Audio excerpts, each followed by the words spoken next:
The Man in the Red Bandana by Honor Crowther Fagan, illustrated by John Crowther.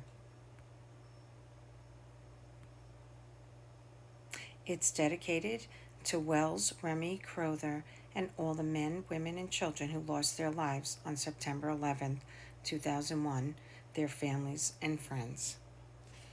When he was only 7 years old, Wells was given a bandana by his father. It was a special gift that made Wells feel strong.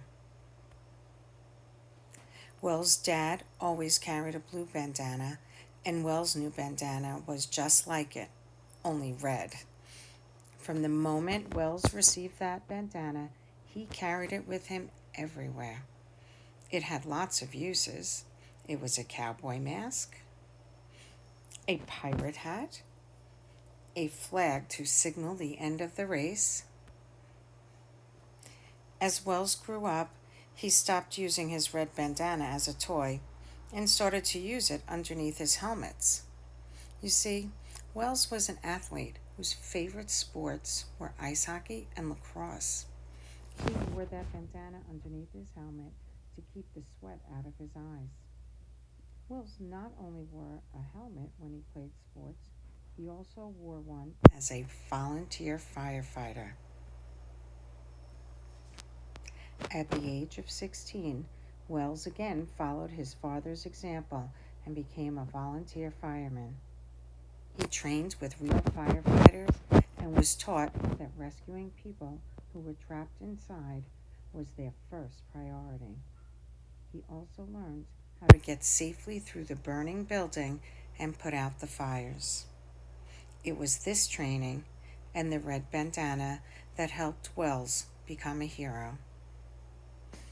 After college, Wells went to work on the 104th floor of the World Trade Center in New York City. Wells loved working up so high. He often called his father on rainy days to ask, "Is it raining where you are?" When his father replied that it was, Wells would say, "Well, it's sunny up here." But on Tuesday morning, September 11th, 2001, it was not a rainy day. The sun was bright and there were no clouds in the blue sky. As Wells sat in his office, he heard an explosion nearby that rattled his desk and his chair. When he looked out the window to see the World Trade Center Tower 1 building, he could see fire spewing out of the floors right across from him. Wells wanted to help with the tragic situation unfolding in the next tower. Just minutes after the explosion in Tower 1, Wells left his office. To get down to the lobby from above the 78th floor, you had to first take an elevator to the 78th floor sky lobby.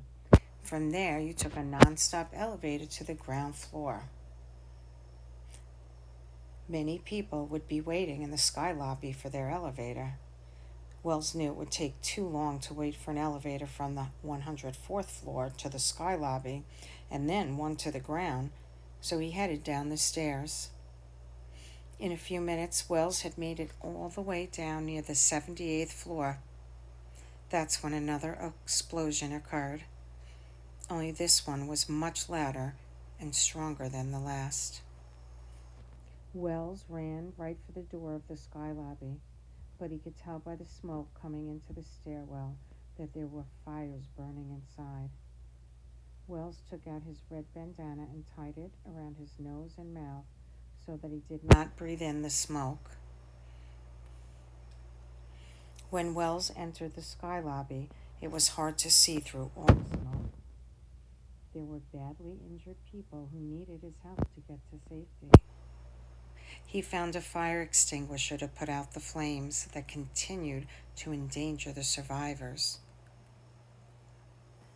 Wells immediately took charge and called out to anyone who might be able to hear him. "I found the stairs. If you can get up and walk, get up now. If you're able to help someone else, help them. Follow me. I know the way." Many people were dazed, but one woman was in such a state of shock that she could not walk. Wells wanted to help as many survivors as possible. He picked up the shocked woman and, leading a group of 3 others, carried her down the stairs. Wells saw the air start to clear as they made it down the stairwell, so he pulled his bandana from his face. When they made it to the 61st floor, the lights were on, and Wells thought it was safe to send the people on their own. Wells told the group to continue down the stairs and out of the building. He turned around and headed back up the stairs. Wells collected another group of survivors and ushered them to the stairs. Again, he led them down to the clean air on the 61st floor and told them to continue on to safety.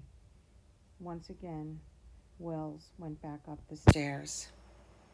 During his 3rd trip to the sky lobby, Wells found that there were people who were alive but were trapped underneath heavy pieces of metal. He knew that in order to save them, he would need a firefighter's tool called a Jaws of Life. Wells followed the stairs down to the lobby for his 3rd and final trip. He found the command center where firefighters and police officers were planning the rescue effort. Wells let them know that they would need the Jaws of Life up in the sky lobby. But Wells would not make it back up there. The damage to both buildings was too severe, and they soon collapsed. No one knew what had happened to Wells until his mother read a newspaper article months later. In the article, survivors recalled being saved by a man in a red bandana. She said to herself, "There you are, Wells. I have finally found you." These are first-hand accounts in this little newspaper article here. A mysterious man appeared at one point, his mouth and nose covered with a red handkerchief. He was looking for a fire extinguisher. As Judy Wine recalls, he pointed to the stairs and made an announcement that saved lives. Anyone who can walk, get up and walk now. Anyone who can perhaps help others, find someone who needs help, and then head down. In groups of 2 and 3, the survivors struggled to the stairs. A few flights down, they propped up debris blocking their way, leaving a small passageway to slip through. A few minutes behind this group was Ling Young, who also survived the impact in the sky lobby. She, too, said she had been steered by the man in the red bandana, hearing him call out, "This way to the stairs." He trailed her down the stairs, Miss Young said. She soon noticed that he was carrying a woman on his back. Once they reached clearer air, he put her down and went back up. Wells was recognized through pictures by 2 women whom he led to safety. They will never forget the bravery and strength that Wells showed on that day. They will never forget the man who saved their lives. They will never forget the man in the red bandana.